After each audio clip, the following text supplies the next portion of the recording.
আজ আমি বানাবো বাসন্তী ভাত। কথাটা শুনতে কেমন যেন লাগলো, তাই না?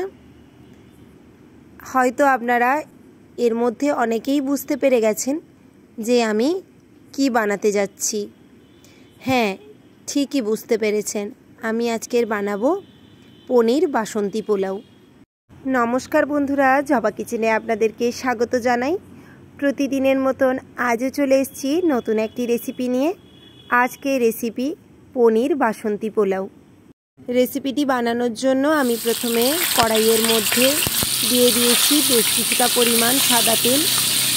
তেলটা ভালোভাবে গরম হয়ে গেলে আমি পনিরগুলোকে আগে থেকে কেটে রেখেছিলাম, সেই পনিরগুলোকে এখানে দিয়ে দিলাম।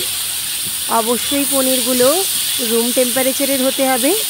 যদি ফ্রিজে থাকে তাহলে আগে থেকে বের করে কিছু না হলেও আধা ঘন্টার জন্য রেখে দিতে হবে, যাতে ঠান্ডা ভাবটা পনিরের মধ্যে থেকে ভালোভাবে চলে যায়। এবার সুন্দরভাবে নাড়াচাড়া করে আমি পনিরগুলোকে একটু ভেজে নিচ্ছি। এখানে আমি পনিরগুলোকে ভেজে নিয়েছি। এবার আমি পনিরগুলোকে কড়াই থেকে তুলে নিলাম। এবার ওই কড়াইয়ে যে অবশিষ্ট তেলটা ছিল তার মধ্যে আমি দিয়ে দিলাম 1 চামচ পরিমাণ ঘি। ঘিটা ভালোভাবে মেল্ট হয়ে গেলে এর মধ্যে দিয়ে দিচ্ছি দারচিনি, ছোট এলাচ, বড় এলাচ, লবঙ্গ, জিরে, শুকনো লঙ্কা এবং অ্যানিস্টার বা স্টার অ্যানিস। এবার মশলাগুলোকে একটু ভেজে নিতে হবে, যাতে মশলার ফ্লেভারটা ভালোভাবে তেলের সাথে মিশে যায়। মশলাটা আমার ভাজা হয়ে গেছে। এবার আমি এর মধ্যে দিয়ে দিলাম বেশ কিছুটা পরিমাণ আদা বাটা। যেহেতু একদমই এটা নিরামিষ একটি রেসিপি, তাই এখানে আমি কোনো পেঁয়াজ বা রসুনের ব্যবহার করব না। আমার আদাটা একটু ভাজা হয়ে গেছে। এবার আমি এর মধ্যে দিয়ে দেব কাজু বাদাম। আমি এখানে কাজু বাদামগুলোকে আগে থেকে ভেজে বা কোনোভাবে ড্রাই রোস্ট করে রাখিনি। একদমই কাঁচা কাজু বাদামগুলোকে আমি এর মধ্যে দিয়ে দিলাম।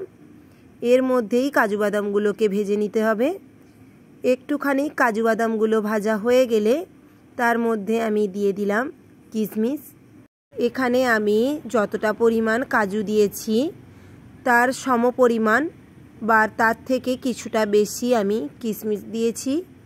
যেহেতু এটা একটু মিষ্টি মিষ্টি খেতে হয়, তাই এখানে আমি কিশমিশটা একটু বেশিই ব্যবহার করেছি।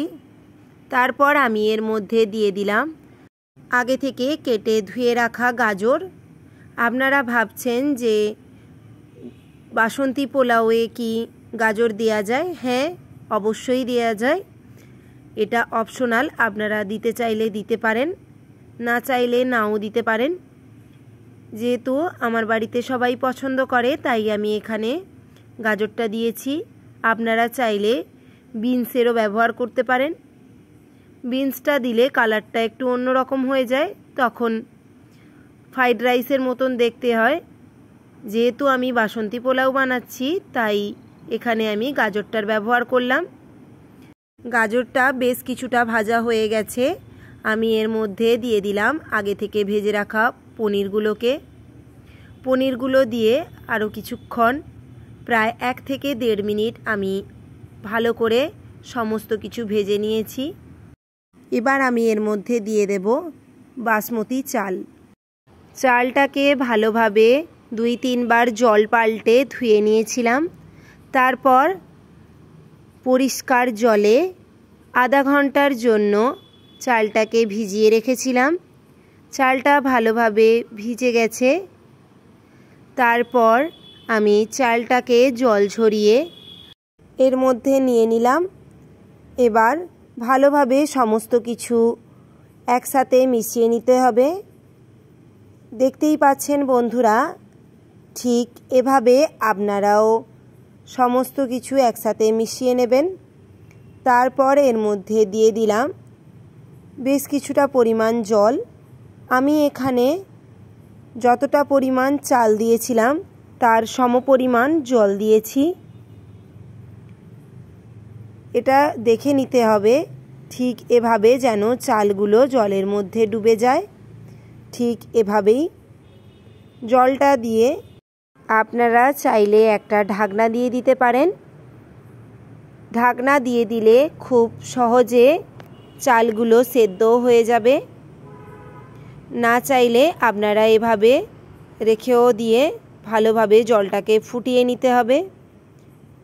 তারপর আমি এর মধ্যে দিয়ে দিলাম পরিমাণ মতন লবণ।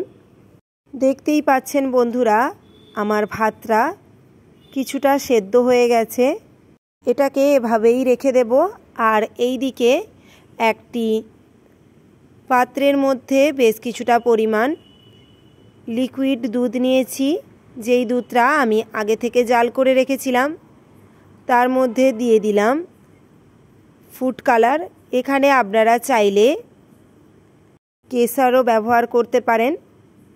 যেহেতু আমার কাছে কেশরটা ছিল না, তাই আমি এখানে দুধের সাথে ফুড কালার মিশিয়ে নিয়েছিলাম।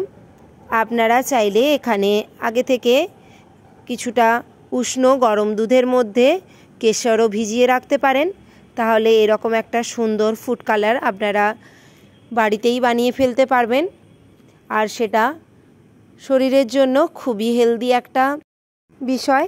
কিন্তু এই ফুড কালারও যে ব্যবহার করলে শরীরের খুব কোনো ক্ষতি হবে তা নয়, কিন্তু দেখে নিতে হবে একটা উন্নত মানের ফুড কালার নিতে হবে আপনাকে।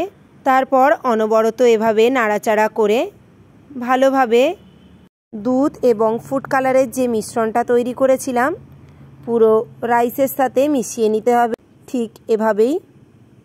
তারপর ভালোভাবে চালটা সেদ্ধ হয়ে গেছে। এই পর্যায়ে আমি এর মধ্যে দিয়ে দিলাম বেশ কিছুটা পরিমাণ চিনি। এখানে আপনারা চাইলে চিনিটাকে গুঁড়ো করেও ব্যবহার করতে পারেন। তারপর আবারও ভালোভাবে নাড়াচাড়া করে চিনিটাকে পোলাওয়ের সাথে মিশিয়ে নিতে হবে। তারপর দিয়ে দেব এর মধ্যে 3 থেকে 4 চামচ পরিমাণ ঘি।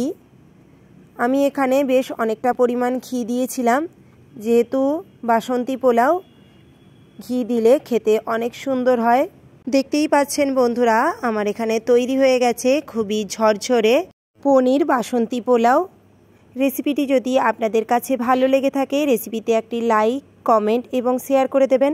আর আমার চ্যানেলে নতুন হয়ে থাকলে চ্যানেলটিকে সাবস্ক্রাইব করার অনুরোধ রইল। পাশে থাকা বেল আইকন প্রেস করে অল নোটিফিকেশান অন করে নেবেন আমার সমস্ত রেসিপি সবার আগে পাওয়ার জন্য। আজ এতটাই, টাটা, বাই বাই।